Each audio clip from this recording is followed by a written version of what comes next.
নমস্কার বন্ধুরা, রমার রান্নাঘরে স্বাগত জানাই। দেখুন বন্ধুরা, আমি এখানে 80 গ্রাম নিউট্রেলার আছে। এখানে আছে আমার একটা আলু, দেখুন একদম ছোট্ট ছোট্ট করে কাটা আছে, একখানায় আলু আছে বড়। এখানে আছে আমার হলুদ পরিমাণ মতন। এখানে আছে আমার 50 পোস্ত। এখানে আছে দুটো ফোড়ন দেওয়ার জন্য শুকনো লঙ্কা।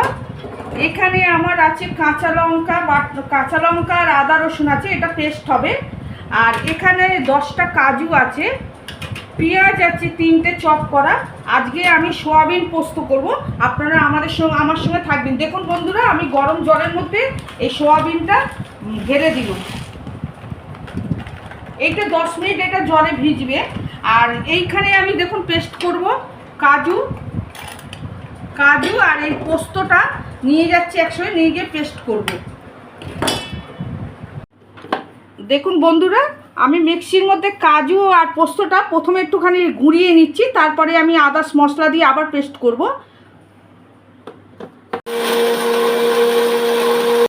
দেখুন বন্ধুরা, আমার কাজু আর পোস্তটা আমি একটু ড্রাই করে গুঁড়িয়ে নিয়েছি। এইবারে দেখুন আমি দিচ্ছি এর মধ্যে 8টা কাঁচা লঙ্কা দিচ্ছি, 4টে রসুনের কোয়া দিচ্ছি, 4টে রসুনের কোয়া আছে, 2 ইঞ্চির মতন আদা আছে। এইবারে আমি এটাকে আবার পেস্ট করব। আচ্ছা, এর মধ্যে আমি হলুদটা দিয়ে দিচ্ছি, এই যে দেখুন হলুদ।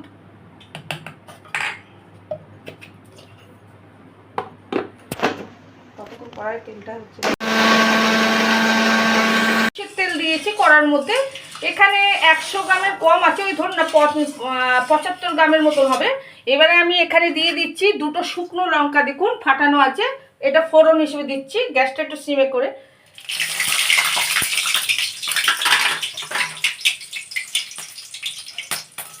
আচ্ছা, পেঁয়াজ যে 3টে চপ করা আছে সেটা দিচ্ছি। আচ্ছা, একটু পেঁয়াজগুলো আবার একটু হোক, তারপরে আলুগুলো দেবো। দেখুন বন্ধুরা, পেঁয়াজগুলো আমার মোটামুটি হয়ে এসছে। আমি এবার দিয়ে দিচ্ছি, এই যে বলেছিলাম একখানে যে আলু যে কুচোনো আছে, সেই কুচোনো আলুগুলো এর মধ্যে ঢেলে দিল। আচ্ছা, টমেটো দেবো আমি। এই আলু ভাজাগুলো একটু হয়ে গেলে তারপরে টমেটো দেবো বন্ধু। এখানে আধখানা আমার টমেটো কুচি করা আছে, আপনারা থাকুন আমার সঙ্গে। আমার আলুটা ভাজা হয়ে গেছে। এইবারে আমি এই টমেটো যে আধখানা যে কুচি আছে সেটা দিয়ে দিচ্ছি এর মধ্যে। আচ্ছা, দিয়ে একটুখানি নেড়ে। এইবারে দেখুন এখানে যে আমি যে পোস্ত, কাজু, আদা, কাঁচা লঙ্কা, রসুন যে পেস্ট করেছি, এটা এর মধ্যে ঢেলে দিচ্ছি।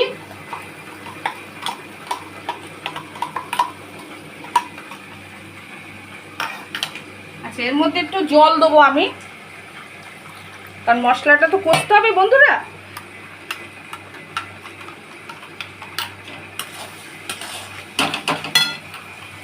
আচ্ছা, আমি জলটা দিলাম, একটু পরিমাণ মতো নুন দিয়ে দিচ্ছি।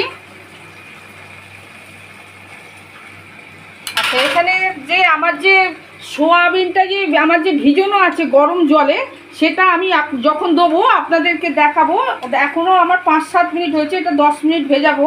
আমি একটুখানি করে নিই, ভিজিয়ে নিই, আপনাদেরকে যখন দেবো তখন দেখাবো বন্ধুরা।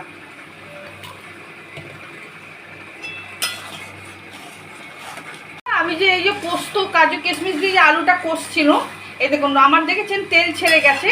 এবারে আমি এর মধ্যে এই যে ভিজানো যে আমার যে সোয়াবিনগুলো আছে, এই সোয়াবিনগুলো আমি জল দিয়ে চেপে চেপে এর মধ্যে দিয়ে দিচ্ছি। অন্য সময় আমি ঠান্ডা জল দিয়ে ধুয়ে নিই, কিন্তু এটা কিন্তু ধোয়ার নিয়ম নেই, এটা শুধু গরম জল থেকে তুলেই ডাইরেক্ট দিয়ে দেয়া। আর জানেন তো সোয়াবিন খুব হেলদি, প্লাস কাজু আছে, তারপরে পোস্ত আছে, সবই মোটামুটি হেলদি। গরমের পক্ষে খুব একটা খারাপ না, খুব মশলা দিয়ে রান্নাটা না, একদম সাদাসিধে রান্না। আপনারা করে ট্রাই করতে পারেন। আমার রান্নাটা যদি ভালো লাগে, শেয়ার করবেন, লাইক দেবেন, সাবস্ক্রাইব করবেন বন্ধুরা। বেশি বেশি করে শেয়ার করুন, ভিউ দেবেন বন্ধুরা। ধন্যবাদ। আমার সোয়াবিন পোস্তটা হয়ে গেছে, এবার আমি নামাবো। এই দেখুন তেল ছেড়ে দিয়েছি, দেখছেন বন্ধুরা। এইবারে আমি নামাচ্ছি পোস্তটা।